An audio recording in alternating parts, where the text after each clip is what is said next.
Hey everybody, welcome to another episode in the Lens Wizard Photoshop series. And in this 10-minute, and I hope to keep it at 10-minute video, I'm going to walk you from the beginning of an edit all the way from where it starts with a raw file in Adobe Lightroom over into Photoshop. I'm not actually going to do the techniques, I'm just going to give you an overview of the techniques because I've already made the edit. And it would be boring and mundane to put all that information into one video. But I'm just going to show you the road that I took to get to the final image. So without further ado, let's get over here into the Develop module and let's look at the very first thing. This is a raw file and this is my crop. Let me just explain it a little bit. We were working loosely off the rule of thirds. I say we because I had a fellow photographer helping me direct the model. But this is my main element, is the word loyalty. The gun is probably as well the main element as loyalty, those two together. And this is on another line here. But we also wanted to incorporate the red lips, the red fingernails, the mom tattoo over here in the background, that diamond, the hair, and we did have some implied nudity. But we just didn't need this part over here. And I kind of pre-cropped in camera where I didn't need the eyes and the nose and everything like that. So that was the crop. Over here we worked on the white balance. You can see very blue, and that's not the way her skin would look.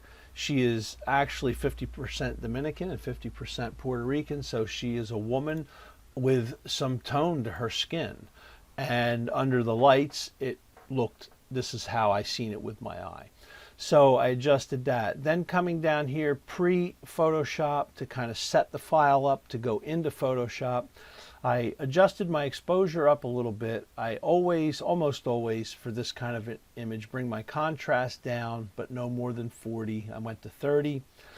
I also, when I bring contrast down, I bring shadows up. And the reason for that is I feel that I can build a more quality contrast, if that makes any sense. I can build a more quality contrast over in Photoshop. So I did work on the highlights here because I wanted this highlight, but I needed to bring it down a little bit, as well as this one. So this is actually a very well thought out image as far as, you know, how we positioned her, positioned the gun, and had the highlight, you know, there.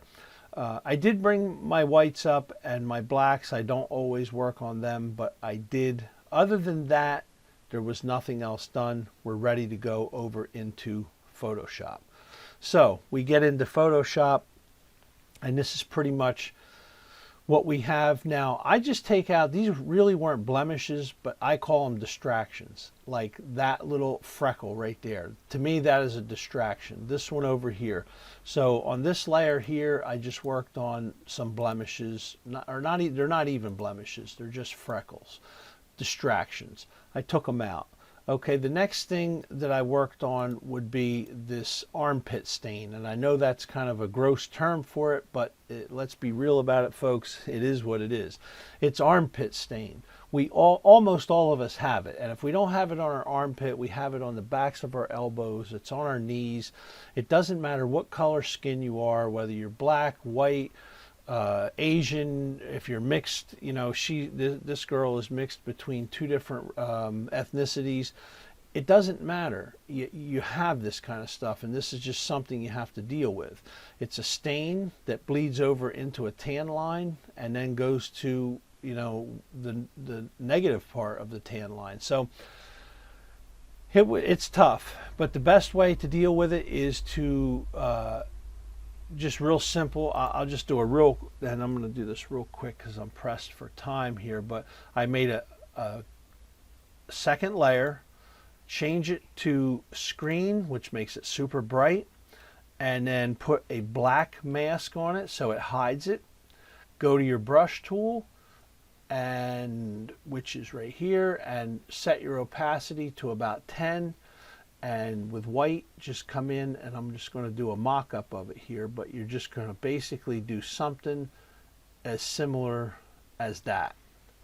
And that will reveal just enough of that. So that's kind of, that is done.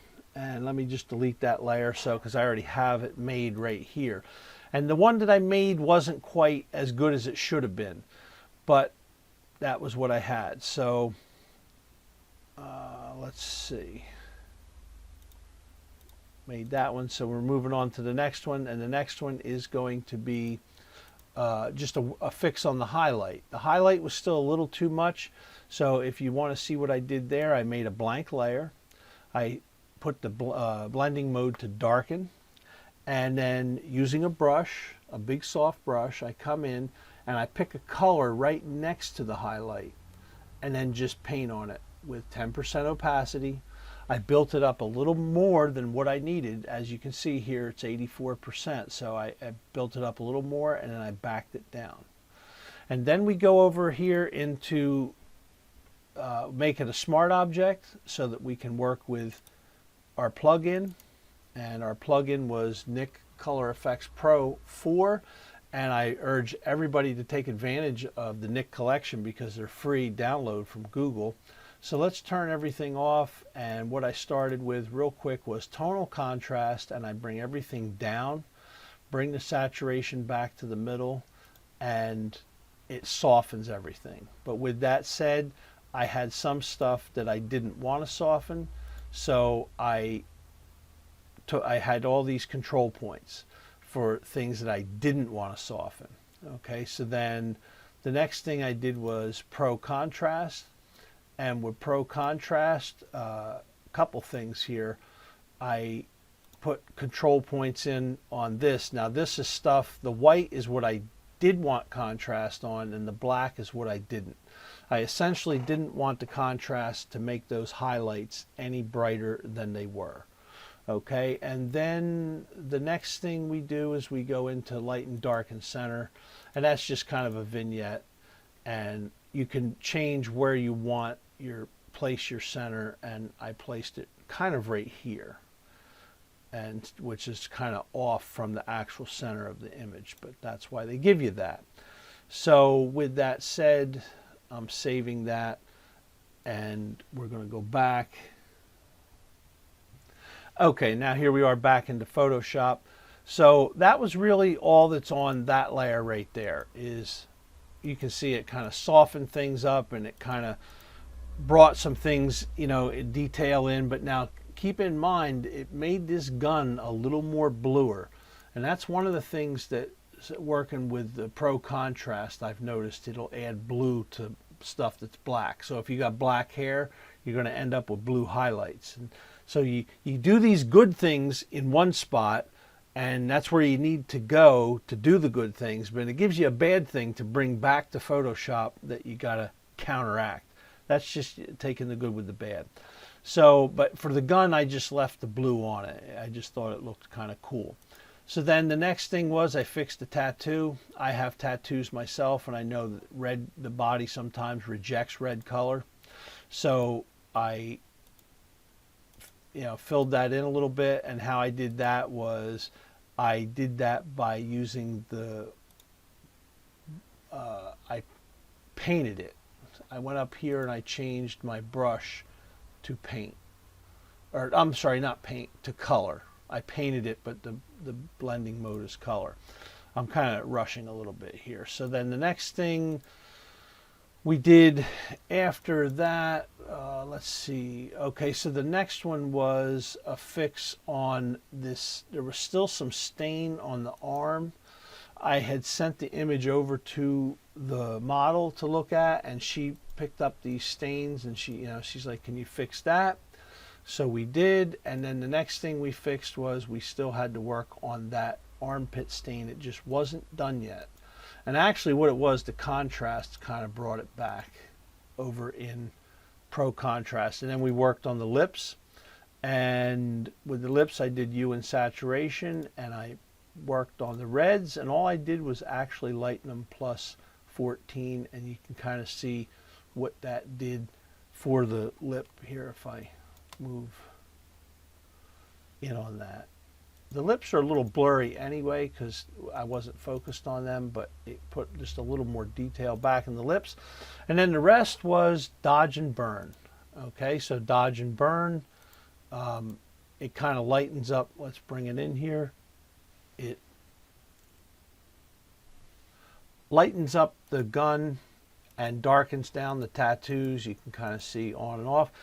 Other than that, back we go over into Lightroom, but now we come over in as a TIFF file. And this was my TIFF file. And actually, I didn't really do any editing to the TIFF file. Let's see. No, I didn't do anything to it. That is the eventual end file. And the only thing is, I'm looking now, and in hindsight, I think I would go back and work on this little spot right here a little bit. But other than that, there it is. I'm sorry I went over by about 1 minute, but that's the road to beginning to end on this edit.